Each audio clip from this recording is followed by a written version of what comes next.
आज सुनिए प्रमुख प्रवासी साहित्यकारों में से एक वरिष्ठ कथाकार दिव्या माथुर जी की लिखी हुई कहानी उत्तरजीविता। मेरी जुबानी। मैं हूँ सीमा सिंह। घर से निकलने के लिए दरवाज़ा खोला ही था कि बदन में झुरझुरी आ गई। पाँव जहाँ के तहाँ रुक गए। गले में अपनी उबकाई को रोक मैंने अपना चेहरा सायास फेर लिया। हे भगवान, इसकी आत्मा को शांति देना। आंगन के बीचों बीच एक मरी हुई चूहिया पड़ी थी। अब क्या करूं? बेटा भी कॉलेज जा चुका था। उससे थोड़ी झिकझिक करती तो शायद वो इसे कूड़ेदान में फेंकने को राजी हो जाता। चाहा कि बाग में गड्ढा खोदकर उसे आदर से दफना दूं, किंतु दफ्तर जाने की जल्दी थी। मुझे वैसे भी देर हो रही थी, तो इस पर सुबह सुबह ये मुसीबत। ना जाने आज का दिन कैसे गुजरेगा। कहीं ये किसी अशुभ घड़ी का संकेत तो नहीं। मेरा दिल बैठ गया।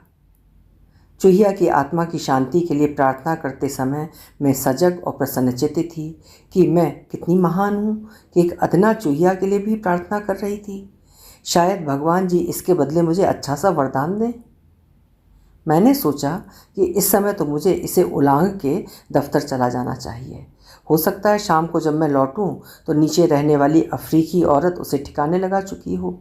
फिर लगा कि कहीं ये उसी का ही किया धरा ना हो। उसकी बिल्ली यदा कदा चूहे मारकर इधर उधर छोड़ देती है। हमारे घर पर आए इक्का दुक्का मेहमान भी उसके गले नहीं उतरते कि शोर होता है। इनका एकरस संगीत जो हमारे कान फोड़ता है, उसका कुछ नहीं, वो तो संगीत है।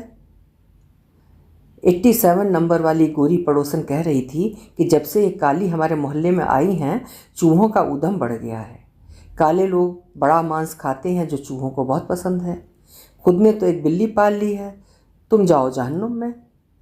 बेटा कहता है कि हमारा इंडियन खाना शायद चूहों को पसंद भी बहुत है, और मैं क्योंकि सतर्क नहीं हूँ इसलिए वे पाइप से चढ़कर हमारे यहाँ आ जाते हैं। भारतीय मूल के पति और बच्चे खट से माँ या बीवी को दोषी ठहरा देने के अलावा अंगुली हिलाने को तैयार नहीं। खैर, अब मैं क्या करूँ? यदि काली ने जानबूझकर फेंका है तो वो इसे ठिकाने लगाने से रही। चेहरा बाएं किए खड़े रहने से तो ये मरी चूहिया अदृश्य होने से रही।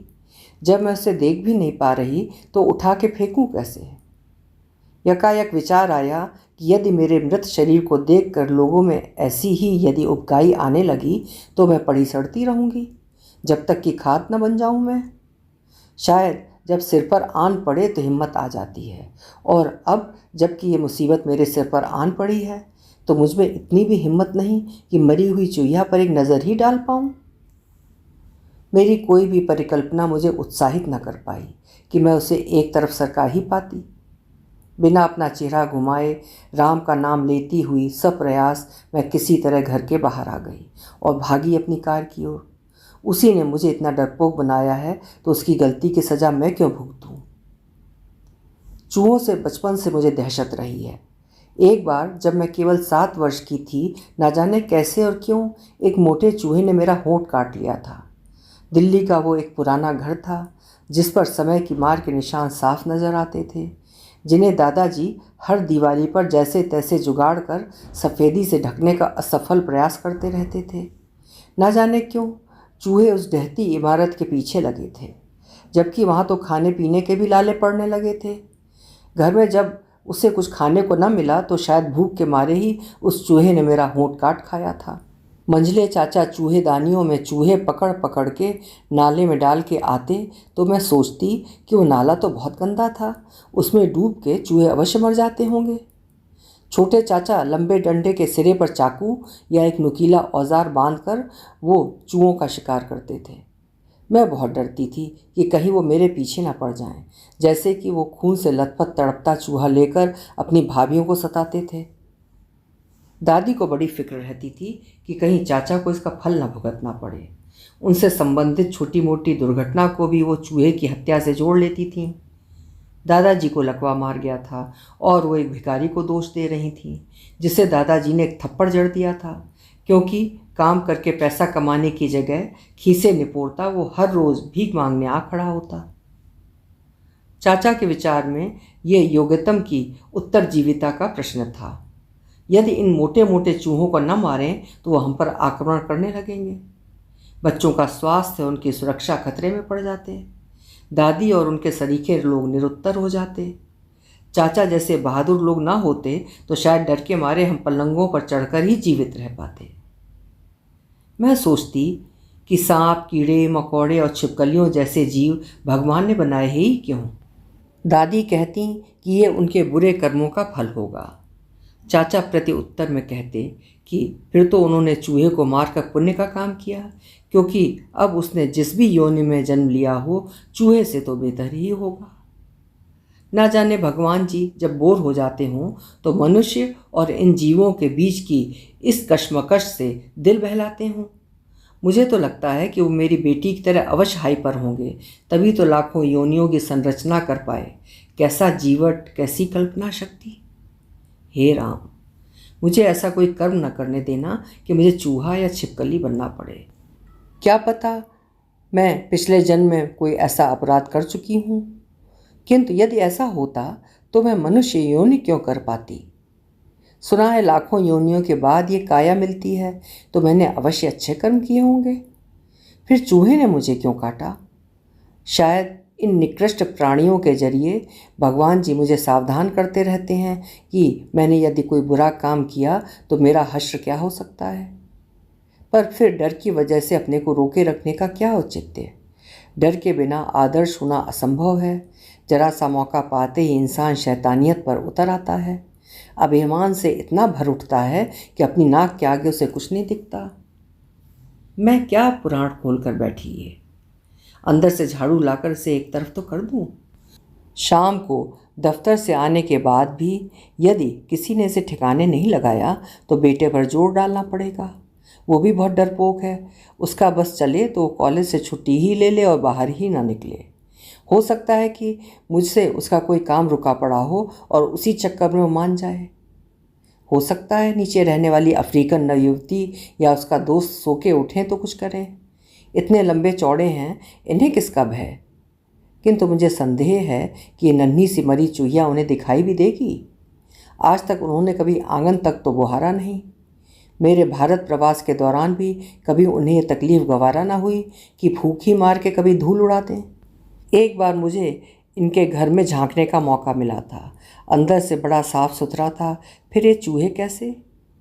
शायद इन गोरों ने एशियंस के मोहल्ले में चूहे छुड़वा दिए हों।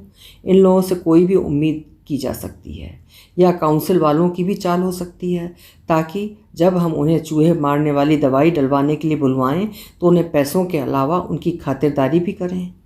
वैसे हमारे लोग भी कमाल हैं। एक गोरे नाली साफ करने वाले की भी वे ऐसी खातिर करेंगे कि वो हैरान होकर सोचे कि कहीं सपना तो नहीं देख रहा था, कि वो कहीं कोई वीआईपी तो नहीं। किंतु यदि वो कहीं अपने देश का निकला तो नाली के खुलते उसे दरवाज़ा दिखा देंगे। भारतीय भोजन के दीवाने हैं ये लोग। हमारे किसी भी भारतीय रेस्टोरेंट में चले जाइए, वो शर्तिया गोरों से भरा होगा। एक ज़माना था कि ये गोरे हमें किराए पर घर नहीं देते थे कि हमारे बदनों से अदरक लहसुन की बदबू आती है, और आज ये आलम है कि चिकन टिक्का मसाले को इंग्लैंड की राष्ट्रीय डिश घोषित कर दिया गया है। घूरे के भी दिन फिरते हैं। कभी ये हमारा दमन कर रहे थे, कहाँ आज हम इनकी जान पर मूंग तल रहे हैं। खैर, काली तो बाहर की सफाई करने से रही, और ना ही कभी मुझ में इतनी हिम्मत आएगी कि मैं उससे अनुरोध कर पाऊँ कि साल में कम से कम एक बार ही वो झाड़ू लगा दिया करे। यही फ़र्क है हम में और स्कैंडिनेवियन देशों में कि वे अपनी सफाई घर के बाहर से शुरू करते हैं। जब हम डेनमार्क में थे तो कई बार मैंने देखा कि वहाँ के निवासी आंगन के बाद अपनी पगडंडियों को बुहारने कभी कभी सड़क तक आ पहुँचते थे। ना जाने क्यों ये काले हमसे इतना चिढ़ते हैं। शायद इसलिए कि हम भारतीय अन्य विदेशियों के मुकाबले अधिक समृद्ध हैं, या जब वहाँ झगड़े होते हैं तब हम इनका साथ नहीं देते। पर हम जैसी अदना, अहिंसावादी और डरपोक कौम इनसे कंधे से कंधा मिलाकर लड़ने की सोच भी कैसे सकती है। गोबर भरा है इनके दिमागों में। शारीरिक, मानसिक और आध्यात्मिक तौर पर हम इनसे उल्टे हैं। ना जाने इन गोरों को सारे एशियंस एक जैसे कैसे लग सकते हैं। मैं कब से मुंह बाए खड़ी थी। सोचा कि शायद अब देखूं तो वो गायब हो चुकी हो। डरते डरते एक आंख खोली, खुदा की मारी बेचारी कहाँ जा सकती थी। कमबख्त बिल्ली ने उसे एक तरफ से चबा के छोड़ दिया था। गोल गोल लिसलिसी अंतड़ियों जैसी कोई चीज़ उसके नन्हे शरीर से बाहर निकल आई थी। हमारे शरीर कितना कुछ समेटे हैं अपने अंदर। बचपन में एक बार मेरे बड़े भाई ने बहन की घड़ी का पुर्जा अलग करके देखना चाहा कि वो चलती कैसे थी। उसने सोचा था कि पिता के लौटने के पूर्व ही वो उसे वापस समेटने में समर्थ हो जाएगा, किंतु वो तो इस चूहिया सी ऐसी फैली कि समेटे न सिमटी, पिटाई हुई सो अलग। वैसे तो मुझे ये भी नहीं मालूम कि हमारे पड़ोस में कौन रहता है, पर 2 बिल्लियाँ अवश्य रहती हैं जिनके मुझे नाम भी पता हैं। कैसे? रात बेरात ये 2 पड़ोसी, जिनकी शक्लों से भी मैं वाकिफ़ नहीं, अपनी बिल्लियों को सड़क पर ढूंढते फिरते हैं। एक चिल्लाता है, Oscar Oscar where are you, तो दूसरा परेशानी में बुलाता है, sapphire it is cold out there, come home now you rascal. पता नहीं इन लोगों को आधी रात के बाद ही क्यों अपनी बिल्लियाँ याद आती हैं। शायद इनके नशे उतरने का समय है ये। अकेलापन इसी समय शायद अधिक खलता होगा इन्हें।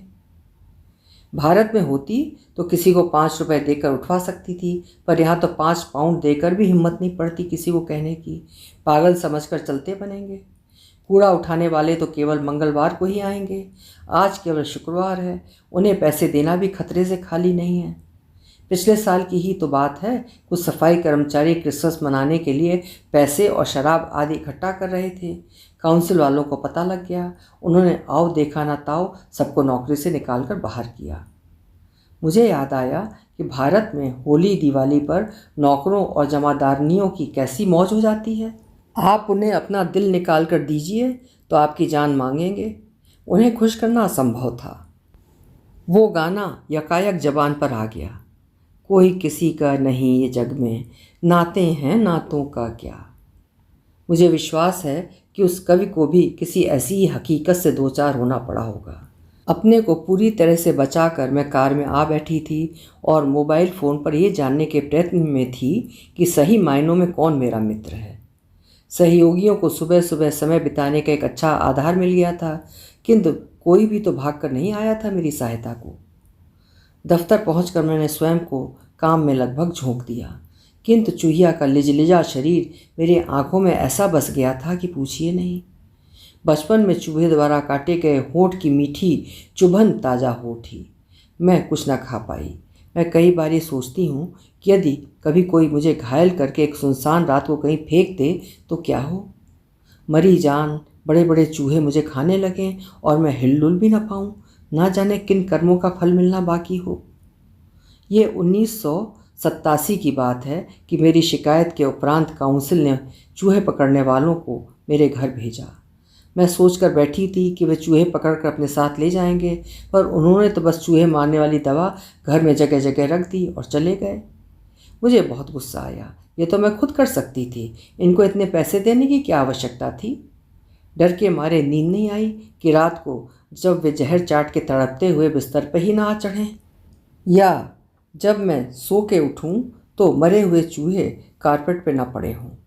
एक तो सोफे के कहीं नीचे घुसकर मर गया। घर में बदबू भर गई। एक बारगी तो सोचा कि घर ही बदल लें।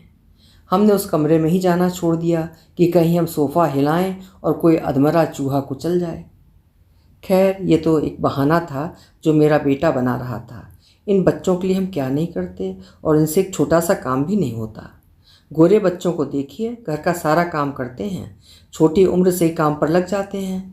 हमारे बच्चे केवल पढ़ते हैं और इसके एवज में हम उन्हें सारी सुविधाएं मुहैया कराते हैं। फिर भी हमारे बच्चे इन गोरे और काले बच्चों से लाख दर्जा अच्छे हैं। चोरी डकैती तो नहीं करते, ड्रग्स तो नहीं लेते, GCSE कर लें तो गनीमत। क्या हुआ जो चूहिया नहीं फेंकी? लगता है मेरे ही जीन्स पेटे में आ गए हों, नहीं तो यहाँ पले बढ़े बच्चे तो चूहों को जेब में लिए घूमते हैं। देर से पहुंचने की वजह से दिल में धुकधुकी मची थी, पर आज बॉस बहुत प्रसन्नचित्त नजर आ रहे थे। चाय पान के समय वो इतने जोश में आ गए कि उन्होंने मुझे अपना सहायक घोषित कर दिया। लिज की शक्ल देखने वाली थी।